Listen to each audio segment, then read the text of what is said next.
Comer é um ato que fazemos sem pensar, uma rotina natural que se repete várias vezes ao dia desde o momento em que nascemos. No entanto, para o nosso protagonista, o paciente, esse gesto tão comum e vital tornou-se um desafio quase impossível de superar. Imagine a frustração de querer se alimentar, de sentir o cheiro da comida preparada com carinho pela família, mas perceber que o próprio corpo não consegue mais processar aquilo. O reflexo da deglutição, que deveria ser um movimento fluido e protetor para garantir que o alimento siga o caminho certo, simplesmente falha. É como se o comando central do cérebro tivesse perdido a conexão com os músculos da garganta, transformando um momento que deveria ser de prazer em um cenário de risco constante. Essa é a traição do corpo. O alimento, que sempre foi a nossa principal fonte de nutrição, agora se apresenta como uma ameaça imediata. Cada tentativa de engolir um pouco de água ou um pedaço de pão pode resultar em um engasgo severo, ou, de forma mais perigosa, em uma asfixia que ninguém percebe de fora. O paciente nota que algo mudou, mas muitas vezes não consegue explicar a gravidade do que está sentindo. A inanição, a nossa grande antagonista nesta história, começa a rondar o ambiente, esperando o momento em que a falta de nutrientes vai drenar o que resta das forças do indivíduo. Ela é persistente e se alimenta da incapacidade do corpo de se sustentar sozinho. A situação clínica se torna crítica quando o diagnóstico de disfagia grave é confirmado. Não se trata apenas de uma dificuldade passageira, mas de uma falha real que impede que o bolo alimentar chegue ao estômago com segurança. Em muitos casos,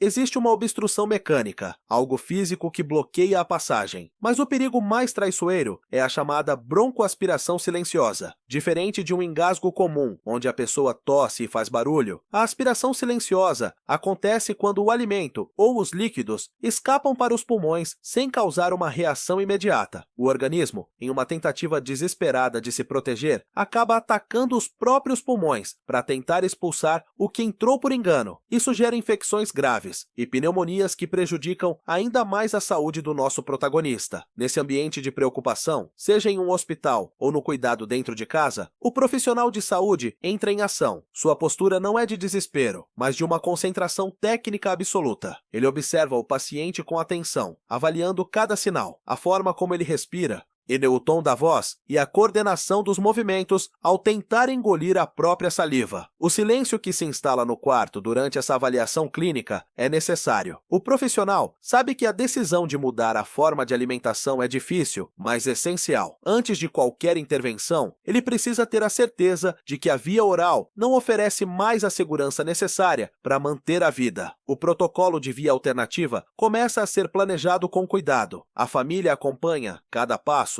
com um misto de angústia e esperança. Eles viram o paciente perder peso rapidamente e sentiram o medo de cada refeição que terminava em tosse ou cansaço extremo. Ver o profissional de saúde agir traz um certo alívio, mesmo que a situação seja séria. É um momento de transição necessário para evitar o pior. A ciência, então, intervém para garantir o que a biologia não consegue mais fazer por conta própria. Onde a boca se fecha para a vida, a ciência abre um caminho discreto para a esperança. Essa é a realidade de muitos que precisam de um suporte extra para continuar lutando. O grande dilema agora é entender o limite dessa espera. Em que momento exato a sonda nasoenteral deixa de ser apenas uma opção médica e se torna uma obrigação vital para a sobrevivência? Não se trata apenas de oferecer comida, mas de garantir que o organismo receba o combustível necessário para não parar de funcionar. A inanição é uma inimiga que não dá tréguas, e cada dia sem a nutrição adequada é um passo em direção ao declínio total. O suspense agora gira em torno dessa decisão técnica e de como o corpo vai reagir a essa nova forma de receber energia. Antes de continuarmos,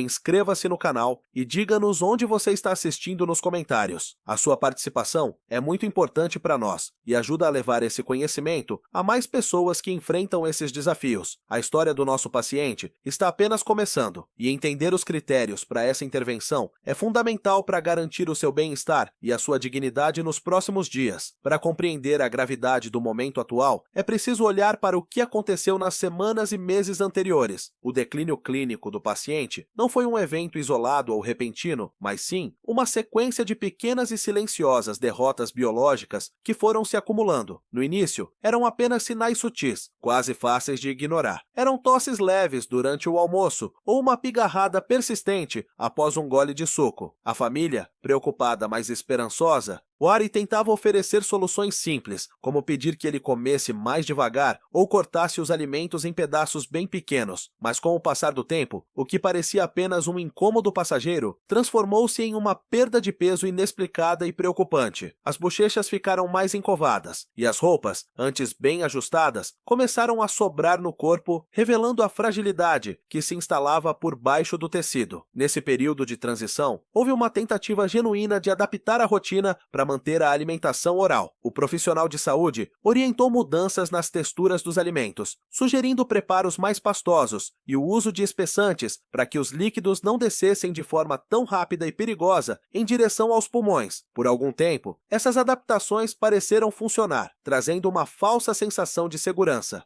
No entanto, a necessidade de um suporte enteral mais robusto estava sendo desenhada pela própria dificuldade do organismo em processar o mínimo necessário. A rotina de cuidados, seja no leito de um hospital ou no ambiente domiciliar, mudou drasticamente. A família passou a viver em um estado de monitoramento constante e ansioso. O momento da refeição, que historicamente era um espaço de união, conversas e prazer, tornou-se um cenário de tensão e medo. O ato de nutrir, antes tão natural, virou uma tarefa técnica exaustiva e carregada de incertezas. A anatomia do trato digestório superior é uma engrenagem de precisão impressionante, mas quando as patologias neurológicas ou mecânicas se instalam, essa complexidade joga contra a sobrevivência. E a simplicidade de levar o alimento da boca ao estômago depende de uma sincronia perfeita entre dezenas de músculos e nervos. No paciente, essa harmonia foi quebrada de forma severa. As tensões biológicas começaram a cobrar um preço alto e visível. O desrespeito às necessidades básicas do corpo levou a episódios concretos de desnutrição proteico-calórica. Sem receber o combustível adequado vindo de fora, o organismo entrou em um modo de sobrevivência desesperado, começando a consumir suas próprias reservas para manter os órgãos vitais funcionando. É o avanço implacável da inanição, que ganha terreno a cada dia em que a ingestão de nutrientes é insuficiente. Além da fome celular, a desidratação persistente tornou-se um inimigo paralelo e perigoso. Sem conseguir engolir a água com segurança,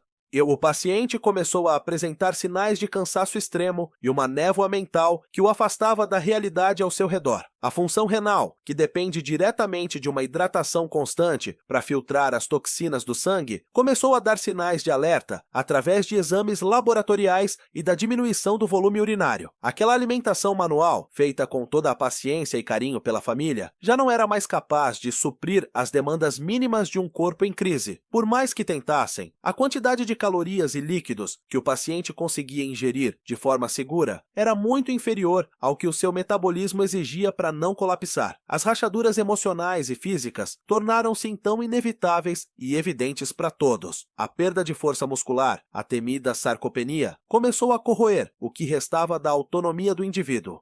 O paciente, que antes conseguia se sustentar sentado ou realizar pequenos movimentos, agora parecia cada vez mais entregue ao leito, sem energia sequer para manter a postura. O desgaste das mucosas e a fragilidade da pele, que perdia sua elasticidade e capacidade de cicatrização, mostravam que o sistema imunológico estava ficando sem os blocos de construção necessários para proteger o corpo. A percepção geral de quem acompanhava o caso era de que a reserva funcional do organismo tinha finalmente chegado ao seu limite teórico. Não havia mais margem de manobra ou espaço para novas tentativas paliativas de alimentação oral. O corpo estava exausto e a biologia sinalizava que o caminho tradicional estava definitivamente bloqueado, exigindo uma intervenção técnica que pudesse restabelecer a dignidade e a força antes que o dano se tornasse irreversível. Chegou o momento em que a observação deu lugar à ação técnica definitiva. O profissional de saúde avaliou os dados clínicos e aplicou a regra dos 7 a 10 dias. Quando o paciente não consegue ingerir nem 60% do que seu corpo precisa para funcionar através da boca, a intervenção deixa de ser uma opção e vira uma necessidade médica imediata. É um protocolo rigoroso que visa proteger a integridade do organismo. No caso dele, os dias passavam e a conta não fechava no fim da jornada. Cada refeição recusada representava um débito perigoso para seu metabolismo já enfraquecido. A decisão clínica foi baseada em critérios claros, que vão além da vontade da família ou do cansaço do paciente.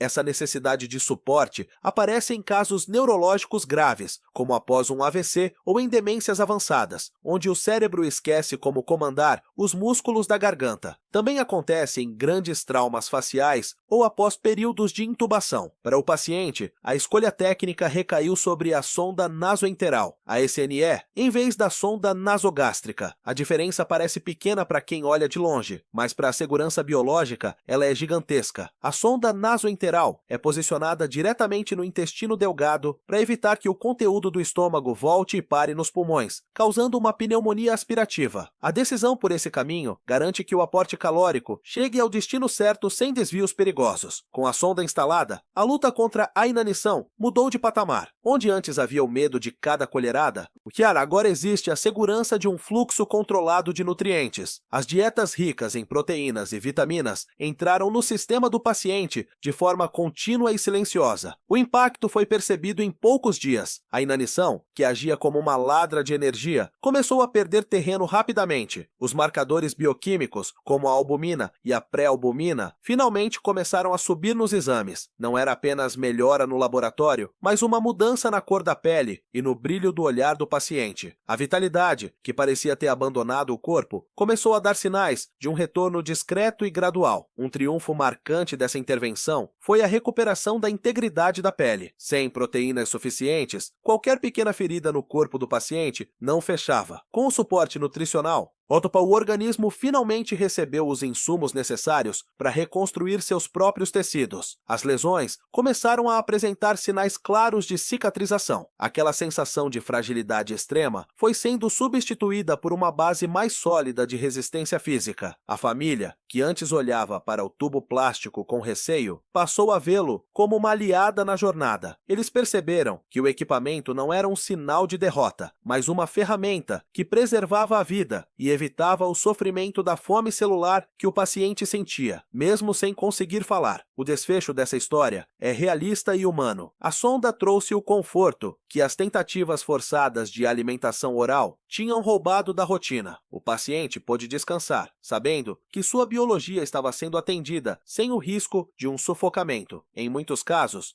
esse suporte é temporário, uma ponte necessária, até que a reabilitação permita o retorno seguro da alimentação pela boca. Em outros, torna-se uma rotina que mantém a dignidade de quem já lutou tanto. O equilíbrio entre a técnica e a manutenção da vida foi estabelecido. O sofrimento da inanição foi derrotado pela precisão da ciência, aplicada com respeito. A família agora respira com tranquilidade ao ver o paciente estabilizado. A ciência abriu o caminho que a natureza havia fechado. Entender essas indicações técnicas ajuda a tirar o peso da culpa e do medo que cercam as sondas. O objetivo final sempre foi garantir que o corpo continue sendo um lar para uma pessoa amada. A intervenção técnica não substitui o afeto, mas garante que a biologia tenha força para continuar recebendo esse carinho. Nutrir é mais do que alimentar.